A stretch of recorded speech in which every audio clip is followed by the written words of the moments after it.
الحمد لله نحمده ونستعينه ونستغفره ونعوذ بالله من شرور انفسنا ومن سيئات اعمالنا من يهده الله فلا مضل له ومن يضلل فلا هادي له واشهد ان لا اله الا الله وحده لا شريك له واشهد ان محمدا عبده ورسوله اللهم صل وسلم على نبينا محمد وعلى alihi wasahbihi ajma'in. Amma ba'd.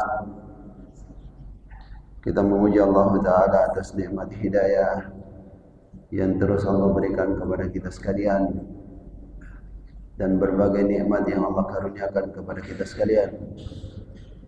Dan kita memohon kepada Allah Subhanahu wa taala semoga tidak termasuk dalam rombongan yang pertama yang disebutkan pada bacaan imam tersebut, dan semoga kita ikut di dalam rombongan yang kedua, yang mana Allah Subhanahu wa taala telah mengkhabarkan di dalam Al-Qur'an surat Az-Zumar bahwa masing-masing dari dua kelompok akan diantar secara berombongan. Adapun orang-orang kafir maka dibawa secara berombongan ke neraka jahanam. Kita memohon kepada Allah Subhanahu wa taala perlindungan semoga kita tidak termasuk dalam rombongan tersebut di hari akhirat nanti. Wasiqal ladzina kafaru rabbahum ila jahannam zumara. Dan kita memohon semoga Allah Subhanahu wa taala memasukkan kita ikut di dalam rombongan yang kedua yang disebutkan wasiqal ladzina taqaw rabbahum ila jannati zumara. Dibawa oleh malaikatnya Allah orang-orang yang beriman kepada Allah, yang bertakwa kepada Allah, masuk ke dalam surga secara berombongan, dibawa mendekati surga hatta idza futihat abwabuha, sampai kemudian dibukakan gerbang surga. Maqala lahum khazanatuha, lalu penjaga surga pun memberikan sambutan. Salamun alaikum tibtum fadkhuluha khalidin. Mengucapkan assalamualaikum, kalian telah hidup dengan baik ketika di dunia. Masuklah ke dalam surga ini, kalian kekal di dalamnya. Subhanallah, alangkah indahnya di saat itu tiba. Di waktu kejadian itu tiba dan kita masuk dalam rombongan yang dibawa ke surga dengan sambutan penjaga surga, salamun alaikum tibtum fadkhuluha khalidin. Semoga kita tidak termasuk orang yang disambut oleh malaikat-malaikatnya Allah dengan kalimat alam ya'tikum rusulun minkum yatluna 'alaikum ayati rabbikum wa yunzirunakum yawmakum hadza. Bukankah sudah datang rasul kepada kalian? Bukankah sudah dibacakan kepada kalian ayat-ayat Tuhan dan kalian sudah mendapatkan peringatan tentang hari ini? Kalau itu yang kita dengarkan, na'udzubillah, maka itu tanda penduduk neraka. Itu tanda mendapatkan sambutan ini, kalimat ini. Alam ya'tikum rusulun minkum yatluna 'alaikum ayati rabbikum wa yunzirunakum liqa'a yaumikum hadza. Ini tanda sambutan untuk penduduk neraka. Adapun sambutan untuk penduduk surga, salamun alaikum tibtum. Assalamualaikum, kalian telah hidup dengan baik di dunia. Fadkhuluha khalidin, masuklah ke dalam surga dalam keadaan kalian kekal di dalamnya. Maka penduduk surga pun mengatakan alhamdulillahilladzi sadaqana wa'dah. Segala puji bagi Allah yang telah memenuhi janjinya untuk kami, dan seterusnya. Alangkah indahnya saat itu tiba, dan saat itu pasti tiba. Saat akhirat pasti tiba, dan dua macam rombongan ini pasti akan terjadi. Sekali lagi kita memohon kepada Allah Subhanahu wa taala dengan keimanan kita kepada Allah dan amalan soleh yang kita lakukan, semoga Allah Subhanahu wa taala menyelamatkan kita dari kelompok yang pertama dan memasukkan kita dalam kelompok yang kedua. Kita lanjutkan kajian kitab kita Umdatul Ahkam, hadis-hadis yang diriwayatkan oleh Imam Bukhari dan Muslim. Mulai dari sahabat Abu Umar bin Khattab radhiyallahu anhu, annahu jaa ila al-hajaril aswad. Umar bin Khattab mendatangi Hajar Aswad. Faqabbalahu, lalu beliau menciumnya. Hajar Aswad ini secara bahasa hajar artinya batu, aswad artinya hitam. Ia adalah batu dari surga yang dulunya putih. Kemudian disebabkan dosa-dosa manusia, ia berubah. Umar mendekati Hajar Aswad, kemudian menciumnya. Waqala, seraya Umar berkata, inni la'a'lamu annaka hajar. Sungguh aku tahu kamu hanyalah batu. La tadurru wa la tanfa. Kamu tidak bisa mendatangkan bahaya sebagaimana tidak bisa mendatangkan keselamatan. Tidak bisa memberikan mudarat, tidak bisa memberikan kemanfaatan, yakni keselamatan. Walaula anni ra'aitu Nabi sallallahu alaihi wasallam yuqabbilu ma qabbaltu. Andaikan bukan karena aku melihat Rasulullah sallallahu alaihi wasallam menciummu, aku pun tidak akan menciummu. Ucapan dari Umar bin Khattab radhiyallahu anhu ini tentunya bukan maksudnya beliau berbicara dengan Hajar Aswad. Bukan. Tapi beliau ingin menanamkan satu akidah, meluruskan keyakinan umat ini bahwa mencium Hajar Aswad itu karena sunnahnya Nabi. Inilah contoh bahwa di dalam agama kita ini adalah bagian yang sangat penting, ikuti Rasulullah SAW. Walaupun logika kita itu belum mengerti, tapi kalau itu yang diajarkan oleh Rasulullah dalam urusan agama, ikuti saja. Jangan dahulukan logikanya kita. Dan itu bagian daripada pengertian wa asyhadu anna Muhammadar Rasulullah. Arti kita bersaksi bahwa Nabi Muhammad adalah utusan Allah, selain mengakui bahwa beliau adalah utusan Allah, konsekuensinya ikuti perintah beliau, ikuti bimbingan beliau di dalam beragama. Itu arti syahadat kita. Jadi bukan sekedar mengatakan asyhadu anna Muhammadar Rasulullah, tapi lain yang dibuat bahkan menentang apa yang diajarkan oleh Rasulullah SAW. Itu bertentangan dengan wa asyhadu anna Muhammadar Rasulullah. Jadi Umar bin Khattab radhiyallahu anhu seolah berbicara pada Hajar Aswad, tapi sebenarnya beliau bukan mau berbicara kepada Hajar Aswad, tapi beliau mau sampaikan kepada umat bahwa kita melakukan ini, mencium Hajar Aswad, semata-mata karena mengikuti Rasulullah. Yang Allah katakan dalam Al-Quran, laqad kana lakum fi Rasulillahi uswatun hasanah. Sungguh ada bagi kalian pada diri Rasulullah suri tauladan yang terbaik. Dan dalam mencium Hajar Aswad, tentang Hajar Aswad ini, tentang Hajar Aswad, harus diyakini bahwa Hajar Aswad ini tidak bisa memberikan keselamatan, sebagaimana tidak bisa memberikan bahaya. Apalagi sekedar batu-batu yang ada di bawah Karaeng, ya Gunung Bawah Karaeng, ataupun gunung yang ada di Jawa Timur ini, yang sering didatangi orang-orang yang mau pergi cari kekayaan, pergi cari jodoh. Ya. Makanya tidak benar juga bawa batu-batu dari tanah haram Mekah maupun Madinah, dibawa pulang ke rumah dengan maksud meyakini sesuatu, itu justru merusak akidah. Sayang-sayang sudah habis uangnya 80 jutaan misalnya untuk naik haji, apalagi haji plus ya, 200 jutaan, 300 jutaan, pulang bawa keyakinan yang rusak, bawa batu, tanam foto, ya, tanam fotonya di sana, atau bawa batu, atau tulis namanya, dia dengan istrinya ditulis di Bukit Arafah. Ini semua merusak akidah.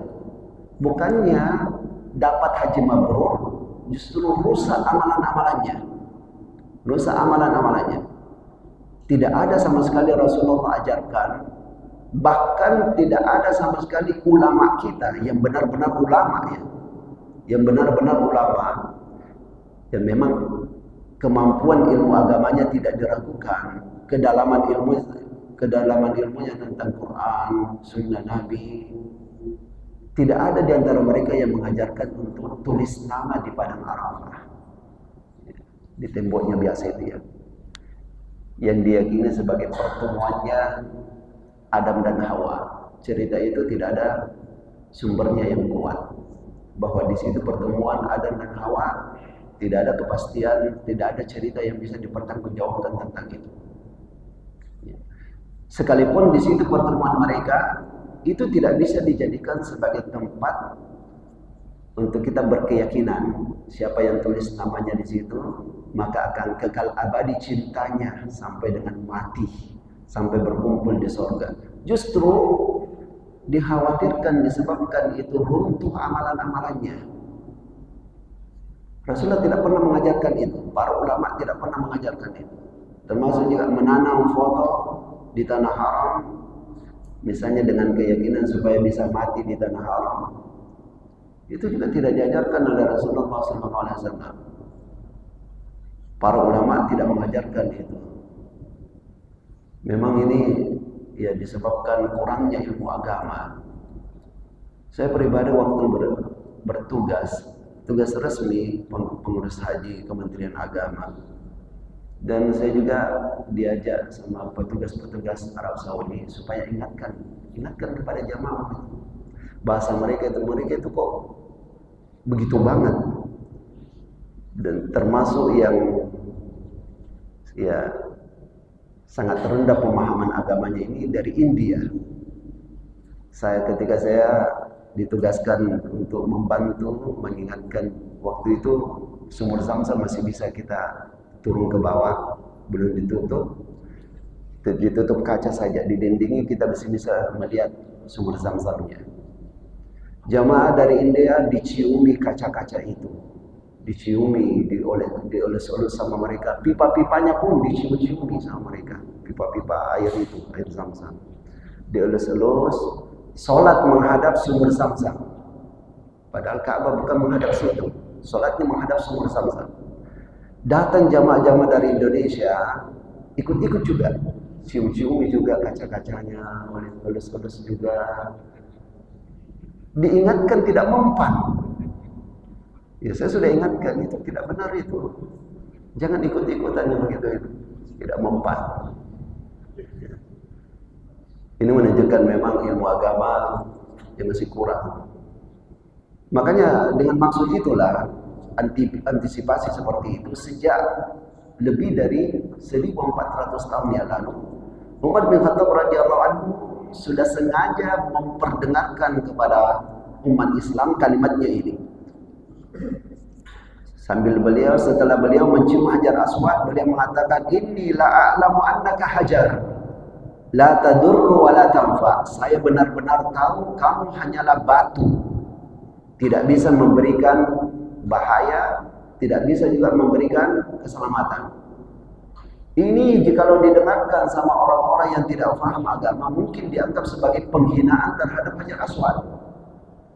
Apalagi andaikan yang bilang ini bukan Umar bin Khattab, andaikan ini bukan hadis Imam Bukhari dan Muslim, sekalipun itu ulama yang berbicara atau seorang dai kondang yang berbicara, mungkin akan diserang habis-habisan. Ini penghinaan ini.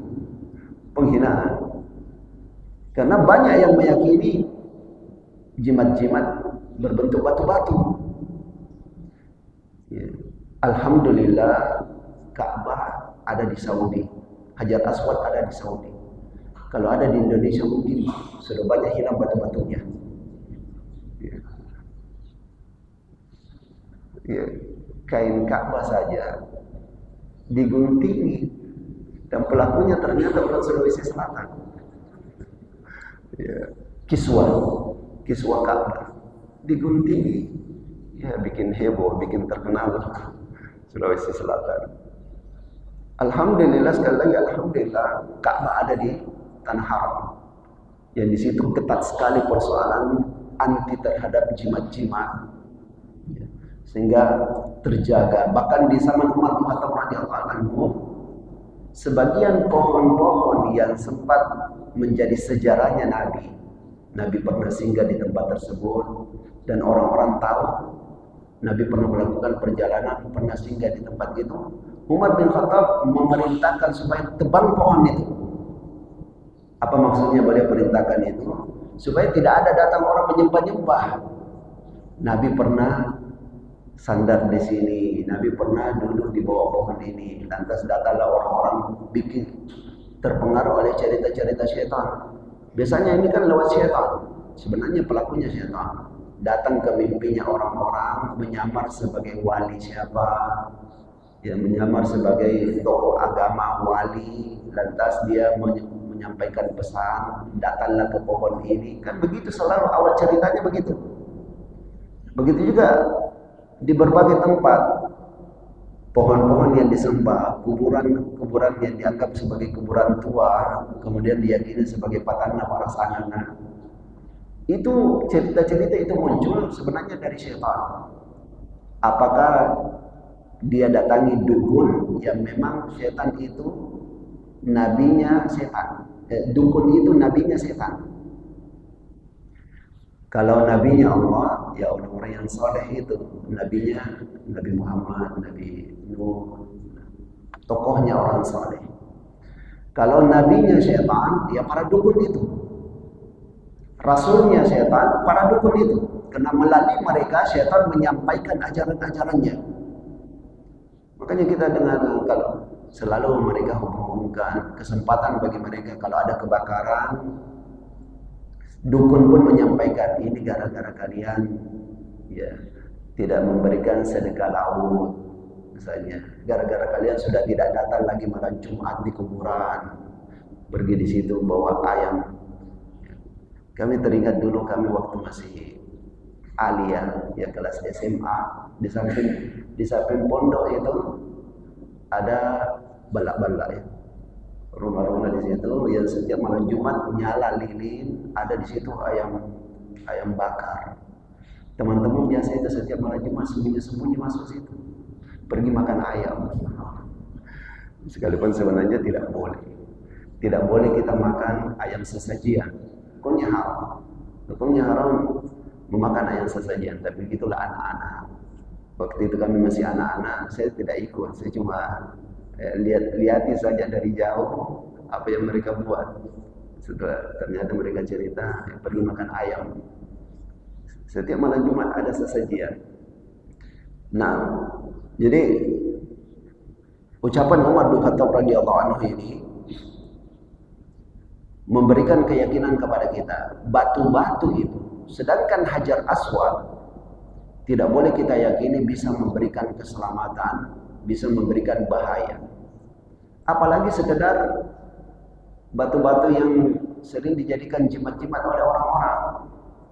Bahkan batu-batu seperti itu harus dihancurkan supaya hilang keyakinan-keyakinan tentang batu-batu itu.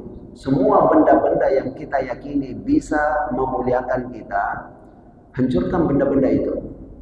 Ya. Kalau diyakini punya kekuatan gaib, ya, bisa menaikkan aura, kehormatan, dan kita sendiri manusia ini jauh lebih mulia daripada batu-batu itu. Ya, jauh lebih mulia daripada benda-benda itu. Kenapa kita harus mengandalkan benda-benda itu? Padahal kita seperti Allah Subhanahu wa taala firmankan, "Walaqad karramna bani Adam." kami telah memuliakan anak keturunan Adam. Walaqad khalaqnal insana fi ahsani taqwim. Sungguh kami telah menciptakan manusia pada sebaik-baiknya bentuk, lahir maupun batin. Kitalah yang terbaik, asalkan beriman dan bertakwa kepada Allah. Jadi tidak usah mengandalkan benda-benda seperti itu. Ya, saya lupa, ada yang ingat mungkin itu yang sering, termasuk orang-orang Makassar, dari Makassar ya. Biasa ke gunung di Jawa Timur itu, pergi cari misalnya naga sikoe.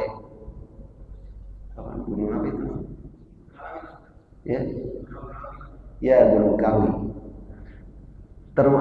Terutama orang-orang Cina di Makassar, termasuk juga suka pergi sana.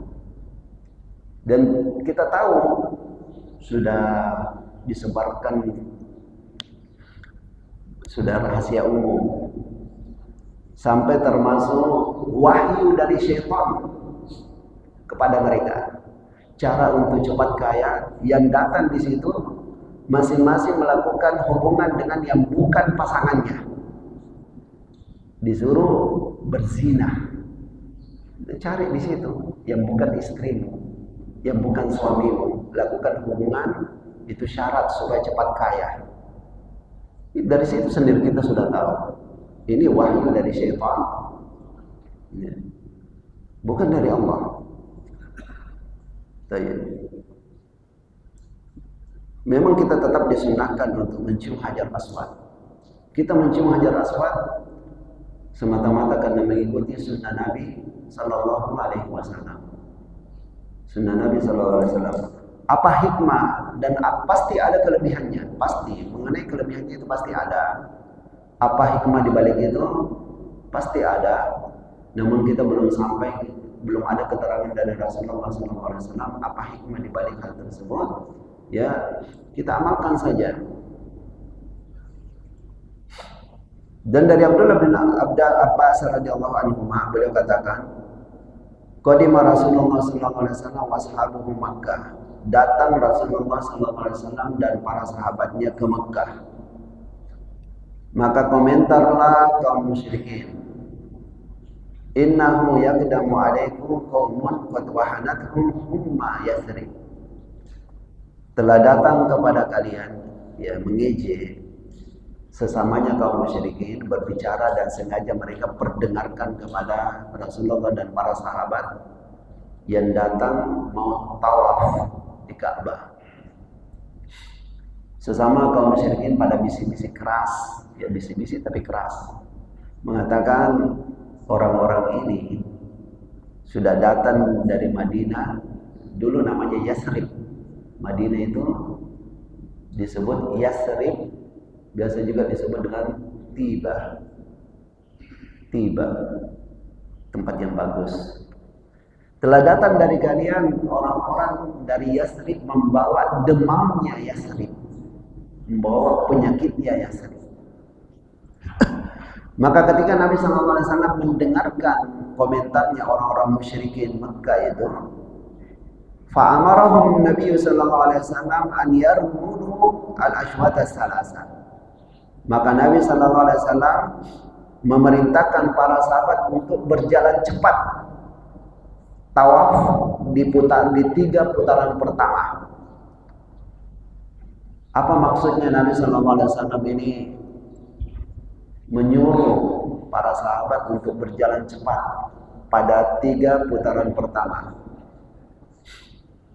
Dan ini hanya disunnahkan dalam praktek haji kita ini, mau haji apapun, ini hanya disunnahkan di tawaf yang pertama.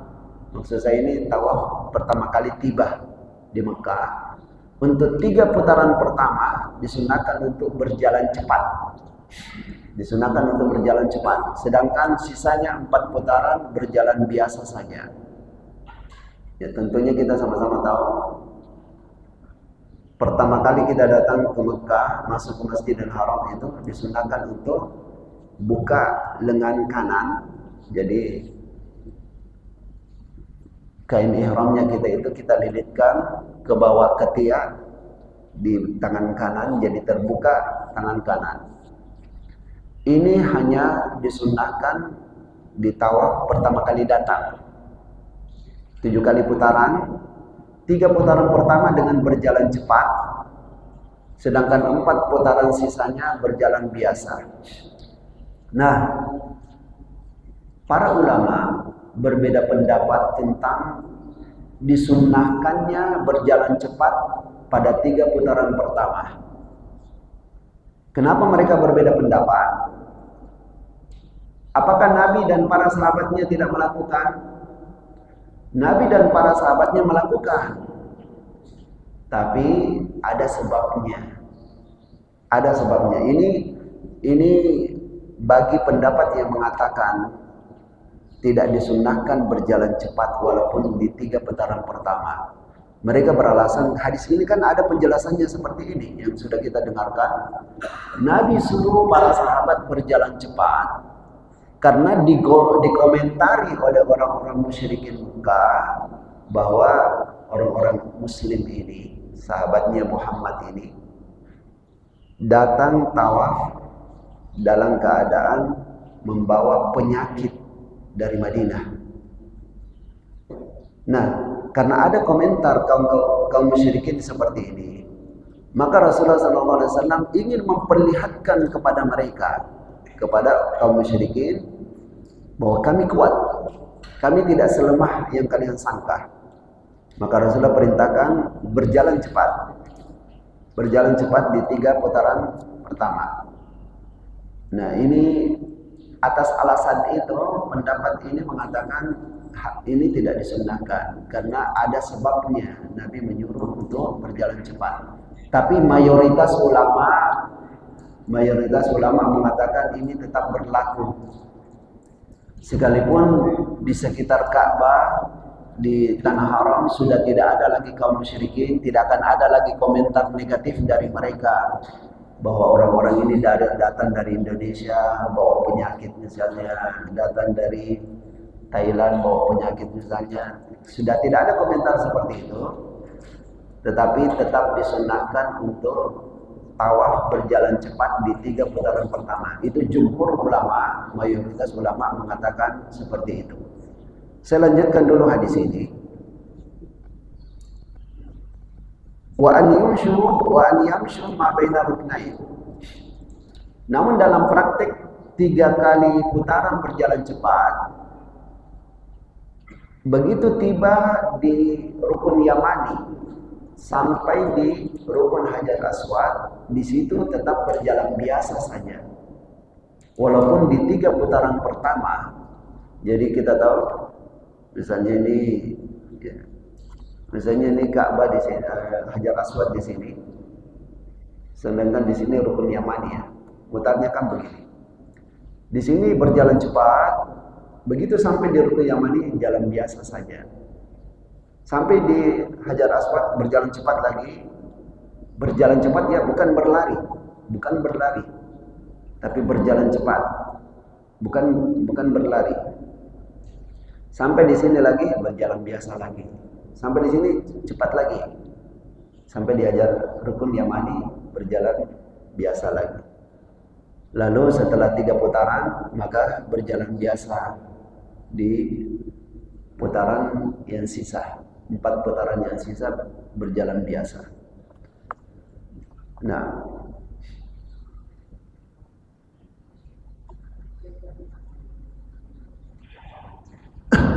saya baca satu hadis lagi baru kita buka tanya jawab. Kalau tadi melalui sahabat Abdullah bin Abbas, sekarang melalui sahabat Abdullah bin Umar radhiyallahu anhu. Beliau katakan, "Ra'aitu Rasulullah sallallahu alaihi wasallam hina yaqdamu Makkah." Aku melihat Rasulullah sallallahu alaihi wasallam ketika tiba di Mekah. Beliau masuk ke Mekah. Iza stalama ruknal aswad. Awwala ma yatuf yahubbu salasata ashwad. Pertama kali yang dilakukan Nabi ketika sudah memasuki Masjidil Haram adalah mencium atau menyentuh Hajar Aswad. Kan urutannya itu,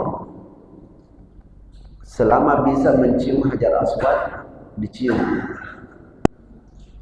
Sedangkan kalau kesulitan mencium, boleh dengan pakai tongkat. Walaupun mungkin kalau ada sekarang orang pakai tongkat menyentuh Hajar Aswad mungkin dimarahi. Bukan petugas yang marahi, sesama jamaah mungkin dianggap sebagai penghinaan. Kenapa orang cium sementara kau pakai tongkat? Padahal itu yang dilakukan Nabi begitu. Dan sampai sekarang itu yang ada di dalam kitab-kitab fikih.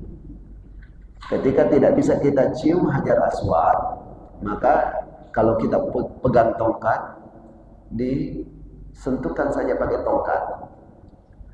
Kalau ternyata juga tidak bisa disentuh pakai tongkat karena ramai orang, maka cukup angkat satu tangan. Jadi bukan dua tangan.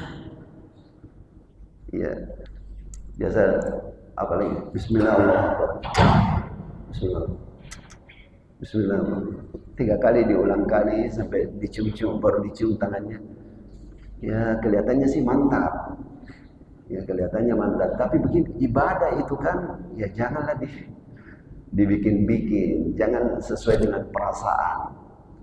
Tapi ibadah ini bukan sekedar nyamannya bagi kita. Ibadah ini bagaimana supaya kita dapat surga. Ya, ibadah ini bagaimana supaya kita dapat surga. Caranya, ikuti caranya orang yang Allah ridhoi. Satu-satunya orang yang Allah pasang sebagai patokan kita, laqad kana lakum fi rasulillahi uswatun hasanah. Sungguh pada diri Rasulullah ada teladan yang terbaik bagi kalian. Rasulullah yang dipasang sebagai patokan kita. Bagaimana cara Rasulullah kalau tidak bisa mencium Hajar Aswad, tidak bisa menyentuh dengan tangan, tidak bisa menyentuh dengan tongkat, maka jarak jauh cukup angkat satu tangan, Allahu Akbar. Cukup langsung Allahu Akbar. Adapun pakai bismillah diperselisihkan oleh ulama, tapi kalau kita teliti dari sisi dalil, nampaknya tidak ada dalil yang pakai bismillah. Hanya Allahu Akbar saja. Allahu Akbar. Sambil menghadap ke Hajar Aswad, Allahu Akbar. Cukup satu tangan. Nah, dan Rasulullah seperti yang disebutkan tadi sudah kita bahas, di 3 putaran pertama berjalan cepat, bukan berlari. Berjalan cepat, ini pun kalau memungkinkan. Tapi kalau kondisi jamaah padat, ya jalan biasa saja. Jalan biasa. Itu pun kalau berjalan cepat di 3 putaran pertama, begitu sampai di Rukun Yamani menuju ke Hajar Aswad, yang mana di situ disunahkan untuk memperbanyak Rabbana atina fid dunya hasanah wa fil akhirati hasanah wa qina azabannar, diulang-ulangi.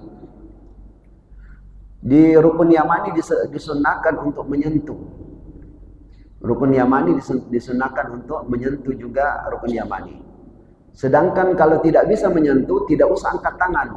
Itu bedanya antara Rukun Yamani dengan Hajar Aswad. Misal ini di sini Hajar Aswad, di sini Rukun Yamani. Ini disunahkan juga untuk disentuh. Tapi kalau tidak bisa kita sentuh karena misalnya banyak orang, maka lewati saja.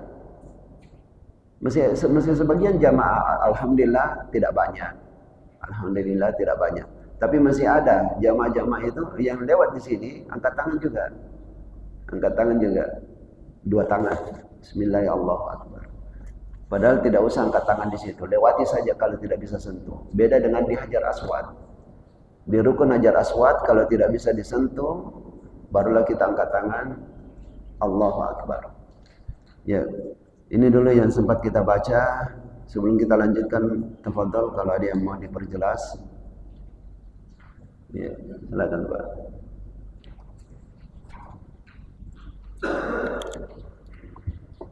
Assalamualaikum warahmatullahi wabarakatuh. Waalaikumsalam warahmatullahi wabarakatuh. Pengantarnya Ustaz tadi tentang surga dan neraka. Ada orang berombongan masuk surga dan ada pula orang berombongan masuk neraka. Di dalam surat Al-Bayyinah dikatakan yang artinya bahwa kafir dari ahli kitab dan orang musyrik itu hanya dikatakan khalidina fiha ayat 16, sementara di ayat 8 mengatakan bahwa orang mukmin masuk surga itu ada kata khalidina fiha abadan. Yang saya pertanyakan, apakah orang kafir tadi masuk neraka hanya sementara dan tidak ada kata abadan, sementara ayat 8 orang mukmin masuk surga itu karena ada kata selama-lamanya masuk surga sama. Jadi saya tanya, apakah neraka itu hanya sementara kita di sana kemudian di masuk surga? Dan ayat 8 surga itu adalah selama-lamanya. Yang kedua, masalah hajar aswad, apakah orang yang lupa maksudnya tidak ada pengetahuan, tidak mencium hajar aswad, tidak juga menyentuh, atau tidak juga angkat tangan karena lupa atau tidak tahu, apakah hajinya tidak sah? Saja. Terima kasih. Assalamualaikum warahmatullahi wabarakatuh. Waalaikumsalam warahmatullahi wabarakatuh. Iya, di surat Al-Bayyinah, ya, khalidina fiha ulaika hum syarrul bariyah. Ketika disebutkan tentang kaum musyrikin, orang-orang kafir, khalidina fiha ulaika hum syarrul bariyah.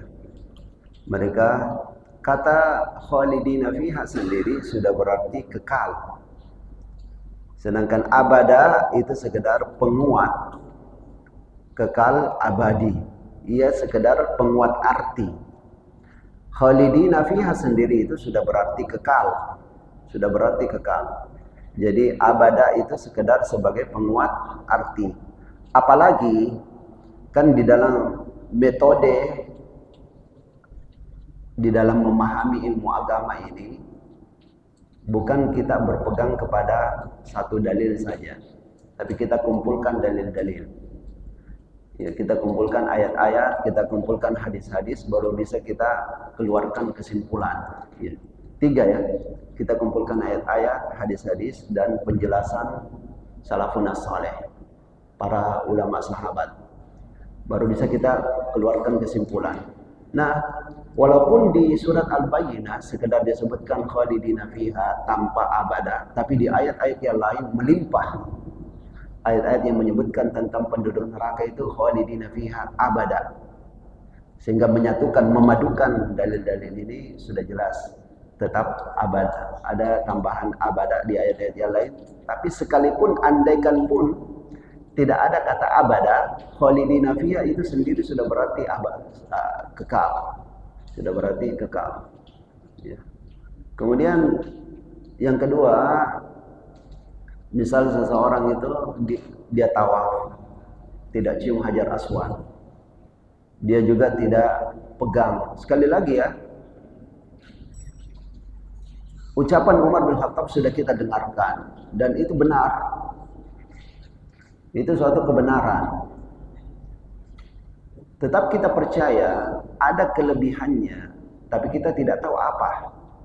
Ada hikmah di dalam mencium hajar aswad, pasti ada. Tidak mungkin Rasulullah menyuruh kita suatu perbuatan yang sia-sia.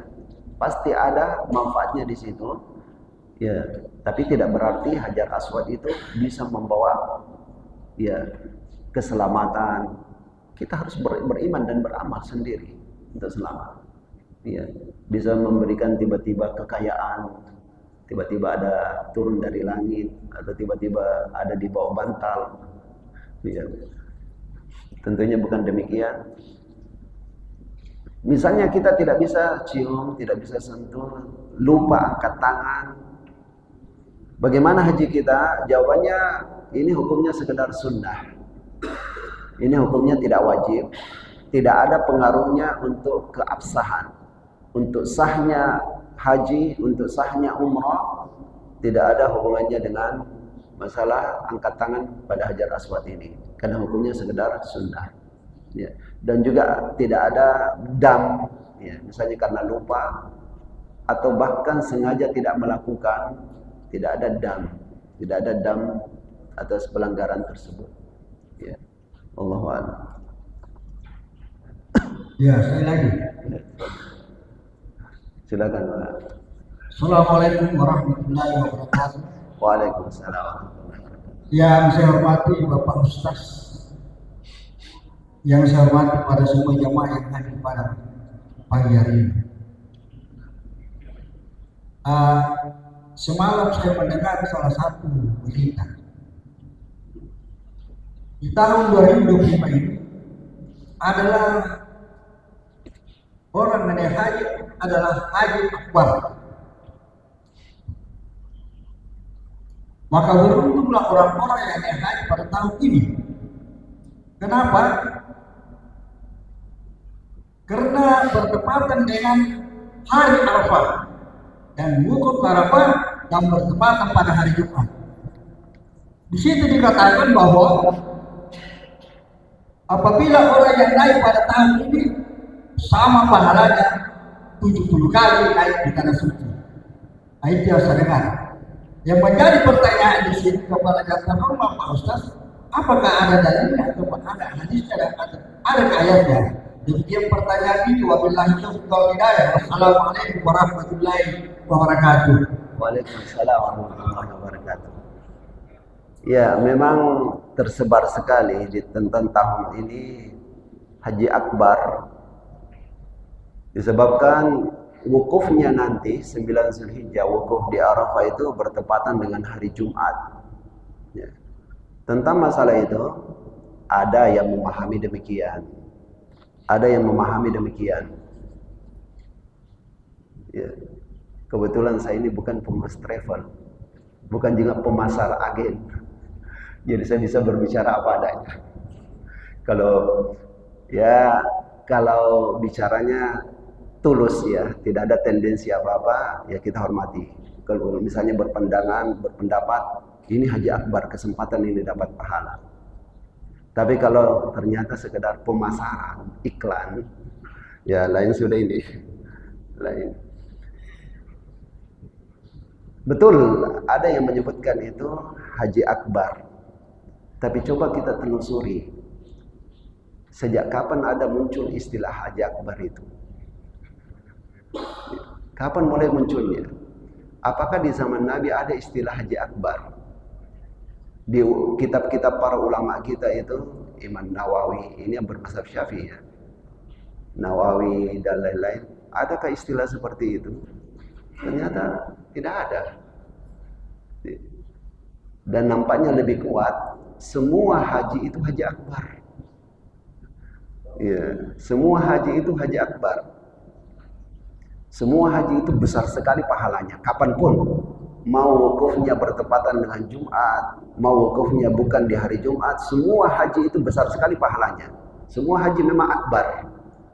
Semua haji akbar.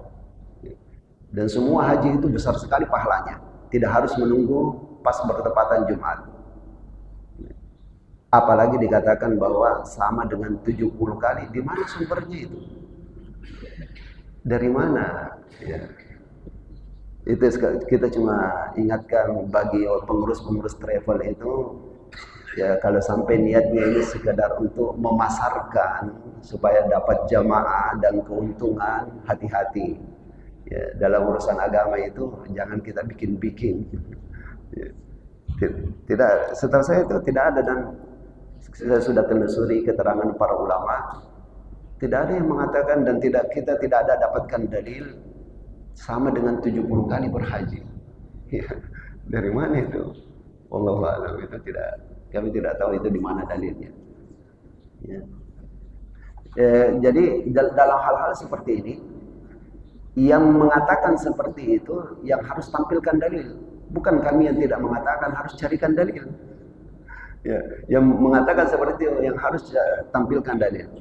Ya, ini saya tambahkan ya, seperti yang sudah pernah kita paparkan tentang metode ilmiah. Ilmu Islam ini jelas dan gampang ditelusuri benar salahnya. Misalnya ada yang mengatakan ada dalilnya, dan hadisnya ini hadis tidak diketahui oleh orang banyak. Ini hadis khusus. Hadis khusus tidak diketahui oleh ulama. Ada sanadnya kan? Ada. Dia sebut sanadnya. Perlu diketahui semua perawi hadis itu terdaftar semua namanya, terdata. Ibarat capil ya, catatan sipilnya kita itu terdata para warga. Semua perawi hadis itu ada terdata namanya, bahkan kapan lahir, kapan meninggal, berguru sama siapa, siapa murid-muridnya, sifat-sifatnya, agamanya, bagaimana dia menjalankan agama, tentang kejujurannya bagaimana, kekuatan hafalannya bagaimana, itu ketahuan semua. Jadi kalau ada bilang namanya ini, dia bikin sendiri sanad. Dari sini, kita telusuri. Kenapa tidak ada namanya ini di buku-buku para ulama? Dan itulah hebatnya kami, karena tidak ada di buku ulama. Itu berarti karangan. Ya, itu berarti pemalsuan. Ya, wallahu a'lam. Masih ada yang lainnya? Ya, itu. Dan semoga Allah Subhanahu wa taala memuliakan Pak Mukhtar yang selalu menghormati kami.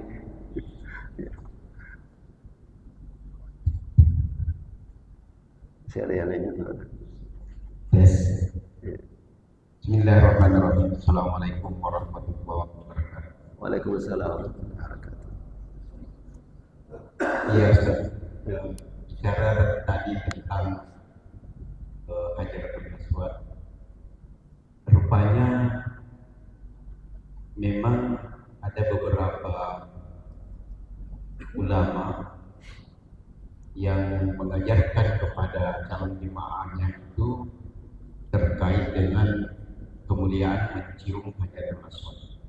Salah satu di antaranya yang pernah saya dengar, ada salah satu ulama mengatakan bahwa di saat mencium Hajarul Aswad, di situ ada niat, karena ini adalah batu yang dari surga, sehingga berniat katanya, jangan kamu kembali ke surga sebelum kita bersama. Nah itu, ya, apakah niat ini yang disampaikan ketika melaksanakan mencium Hajarul Aswad itu keliru atau gimana? Saya kira itu, dan ini pemahaman ini ada beberapa memang yang beredar di masyarakat kita. Terima kasih. Assalamualaikum warahmatullahi wabarakatuh. Waalaikumsalam warahmatullahi wabarakatuh. Ya, sebenarnya bukan sekedar Hajar Aswad itu yang berasal dari surga, kita pun berasal dari surga. Ya. Nabi Adam alaihissalam yang merupakan yang menurunkan kita kan semuanya keturunannya Nabi. Ya. Kita juga Habib sebagai keturunan Adam. Nabi Adam alaihissalam penduduk surga, kita anak keturunannya, kita punya darah itu. Ya. Tapi syarat untuk bisa kembali ke sana yaitu ketakwaan kepada Allah, iman dan amal saleh.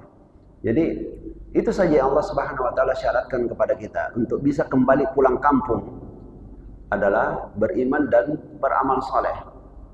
Sebagaimana Nabi Adam alaihissalam, Allah sudah turunkan dari surga akibat pelanggarannya, lalu beliau bertaubat kepada Allah, beliau bisa pulang kampung. Dan kita pun syaratnya sama, beriman dan beramal saleh, kita bisa pulang kampung. Nah, praktek ini jadi ketika dicocok-cocokkan, kebetulan karena Hajar Aswad ini dari surga, lantas saat mencium diajarkan seperti itu. Para ulama kita tidak ada yang mengajarkan itu. Di tingkat ulama mereka tidak mengajarkan itu. Coba buka buku-bukunya para ulama kita, mazhab Syafi'i sendiri, mazhab Hambali, Maliki, Hanafi, buku-buku induknya mereka. Ya. Apakah di Al-Iqna misalnya, atau Subulus Salam, Bulughul Maram dan lain-lain, tidak ada yang mengajarkan saat mencium Hajar Aswad kita dianjurkan untuk meniatkan seperti itu. Tidak perlu. Wallahu a'lam. Jadi selalu cara yang terbaik itu ikuti bimbingan para ulama kita. Dan saya pernah sampaikan, saya ulangi kembali, bahwa gelar ulama itu tidak gampang. Ulama-ulama itu sudah ada tingkatan-tingkatan mereka dan dibukukan siapa yang memang bisa menjadi rujukan. Dan saya sudah sebutkan, misal saya pribadi terlalu jauh dibandingkan dengan mereka, itu jauh sekali. Ya, ibarat TK dengan profesor. Ya, jauh sekali. Ulama kita itu, mereka contohnya, ada seorang ulama yang bernama Abu Zur'a Ar-Razi. Beliau itu cukup beberapa kali membaca, sudah terhafal 10.000 hadis. Beliau cukup beberapa kali membaca, sudah terhafal 10.000 hadis. Sementara ya, banyak di kalangan kita ini sudah fokus belajar Arba'in Nawawi saja yang terdiri dari 42 hadis, tidak selesai-selesai.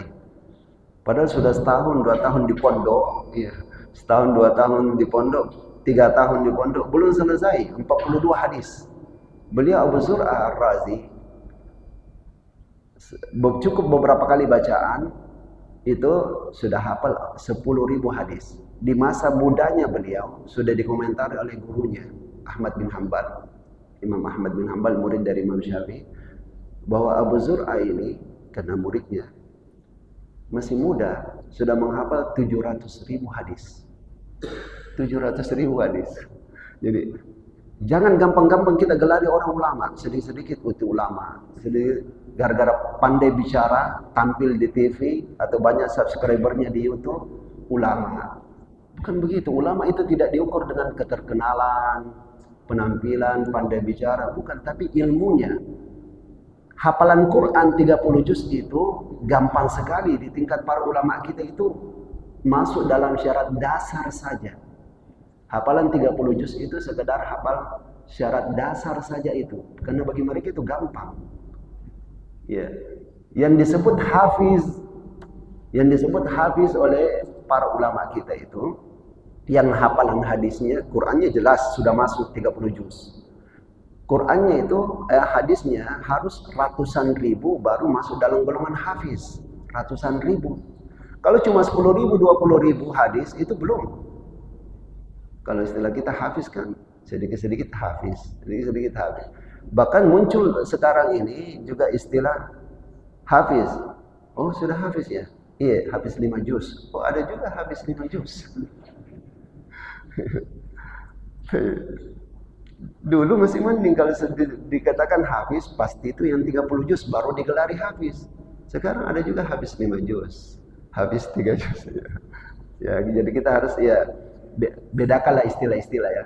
Harus kita bedakan istilah-istilah. Di tingkat ulama kita itu, mereka itu kemampuannya subhanallah. Nah, wallahu a'lam. Masih ada yang lainnya?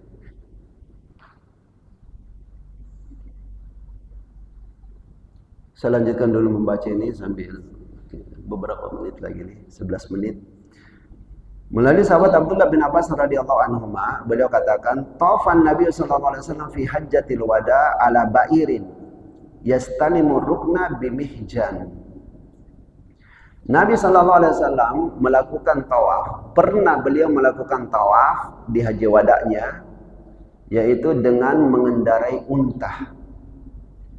Ini saya ulangi ya. Hadis ini Bukhari Muslim, bukan hadis lemah, apalagi hadis palsu. Nabi tawaf saat itu dengan mengendarai unta. Lalu beliau menyentuh Hajar Aswad dengan tongkat. Ya. Mungkin kalau ada yang lihat sekarang orang, ya, misalnya, ya memang sekarang sih bukan waktunya. Tapi kalau diumpamakan, ada orang tawaf pakai kursi roda atau anggap yang ya semacam itulah, itu tidak bermasalah, ditandu pakai kursi roda, ataupun andaikan nanti suatu saat kembali ada orang tawaf pakai unta, itu tidak masalah. Atau orang naik keledai tawaf, ya tidak masalah. Jadi itu bukan masalah, itu bukan masalah. Walaupun menurut perasaan, kenapa ini tawaf pakai tunggangan? Ya, apalagi sekarang sudah ada juga macam mobil ya, mobil listrik dipakai untuk tawaf. Saya pernah tawaf di lantai 3. Kita tahu lantai 3 itu sekali putaran mungkin sekitar 1 kilo. Ya. Satu kali putar mungkin 1 kilo. 7 kali tawaf, betul-betul keras kaki saya. Ya. Ini masalah munculnya tawaf dengan mobil listrik itu tidak masalah. Tapi kalau dibilang yang mana lebih besar pahalanya, ya lebih besar pahalanya dengan jalan kaki. Nah, dan ini juga Rasulullah SAW menyentuh Hajar Aswad pakai tongkat. Sekali lagi, bagi orang-orang yang tidak memiliki ilmu mungkin dianggapnya ini penghinaan. Kenapa sentuh Hajar Aswad pakai tongkat? Mungkin dianggapnya sebagai penghinaan. Kalau sampai ada orang yang praktikkan sekarang, saya yakin pasti banyak komentar. Ya. Bisa jadi itu viral. Tapi inilah ilmu. Agama tidak diukur dengan perasaan, tapi bagaimana yang pernah dipraktikkan oleh Nabi SAW. Sekalipun sebaiknya kita hindari. Ketika kita tahu banyak orang-orang yang belum paham, sebaiknya kita hindari. Tapi kita sebagai orang yang tahu, kalau ada orang yang melakukan itu, jangan kita ikut-ikut mencela dia. Karena sebenarnya itu bukan salah. Nah. Lalu di hadis berikutnya melalui sahabat Abdullah bin Umar radhiyallahu anhu, beliau katakan, "Lam aron Nabiy sallallahu alaihi wasallam yastalimu minal bait illa ruknaini al-yamaniyain." Tidak pernah saya melihat Nabi sallallahu alaihi wasallam menyentuh kecuali 2 rukun, 2 sudut. Pertama sudut Yamani, yang kedua sudut Hajar Aswad, yaitu Hajar Aswadnya yang disentuh. Ya. Ini jadi tidak disunahkan untuk menyentuh sudut-sudut yang lain. Sebagaimana tidak boleh kita tawaf masuk ke Hijr Ismail. Hijr Ismail itu yang misalnya ini Ka'bah, ada yang setengah lingkaran itu. Siapa yang tawaf potong kompas, dia masuk lewat dalam, maka tidak sah tawafnya. Tidak sah tawafnya. Kenapa? Karena Hijr Ismail ini sebenarnya bagian dari Ka'bah. Baru sempurna tawafnya kalau dia tawaf di luarnya Hijr Ismail. Baru dikatakan tawaf mengelilingi Ka'bah secara utuh. Adapun lewat dalam, berarti dia tidak kelilingi secara utuh. Tidak sah tawafnya. Kemudian bagaimana hukum sholat di Hijr Ismail itu? Hukum sholat di Hijr Ismail sama dengan hukum sholat di dalam Ka'bah. Sebagaimana sudah kita sebutkan, Hijr Ismail itu bagian dari Ka'bah. Sehingga sholat di Hijr Ismail itu sama dengan sholat di dalam Ka'bah. Nah, bagaimana hukumnya sholat di dalam Ka'bah? Boleh. Nabi SAW pernah melakukan sholat di dalam Ka'bah. Seperti ketika Rasulullah 3-4 orang sahabat masuk ke dalam Ka'bah. Begitu beliau keluar, sahabat Abdullah bin Umar langsung tanyakan kepada Bilal. Karena Bilal termasuk yang masuk. Kata sahabat bin Umar, apakah yang dilakukan oleh Nabi? Sholat. Nabi sholat 2 rakaat. Jadi Nabi sholat di dalam Ka'bah. Boleh. Tapi kalau masalah apakah ada hadis khusus yang menyebutkan tentang fadilah, keutamaan, pahala istimewa bagi orang yang sholat di dalam Ka'bah? Tidak ada. Minimal tidak ada kita tahu. Bagi yang tahu silakan sebutkan. Adakah hadis yang menyebutkan tentang keutamaan sholat di dalam Ka'bah atau sholat di dalam Hijr Ismail? Termasuk juga yang biasa dilakukan oleh jamaah ini, berebutan air dari apa namanya itu? Ya, pancuran emas ya. Pancuran emas, apalagi hujan, kesempatan itu datang berebutan air itu. Ini pancuran emas ini bukan dari Nabi SAW. Tidak ada kelebihan apa-apanya. Tidak ada kelebihan apa-apanya. Jadi tidak perlu diyakini di situ bisa memberikan keberkahan, ya, atau bisa membawa kekayaan dan lain-lain. Tidak ada sama sekali hubungannya dengan itu. Nah, jadi yang terbaiklah, yang penting al-hajjul mabrur laisa lahul jazaa illa jannah.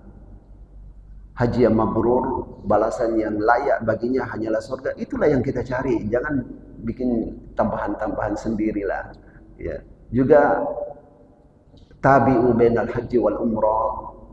sering-seringlah melakukan haji dan umroh, kata Nabi sallallahu alaihi wasallam, fa innahuma yanfiyani al-faqra waz-dzunub, karena keduanya haji dan umroh itu bisa menghilangkan dosa-dosa dan kefakiran. Jadi tidak usah kita cari batu-batu apa di sana. Hajinya kita sendiri, umrohnya kita sendiri sudah bisa menghalangi, menghilangkan kefakiran dan dosa-dosa. Sudah membersihkan dosa-dosa dan bisa menghindarkan kefakiran. Ya. Kama yanfi al-kiru khabazal hadid wa zahab wal fiddah. Sebagaimana api, hembusan api itu yang dilakukan oleh biasanya padek-dek itu bisa menghilangkan kotoran-kotoran besi, kotoran-kotoran emas, kotoran-kotoran perak menjadi murni.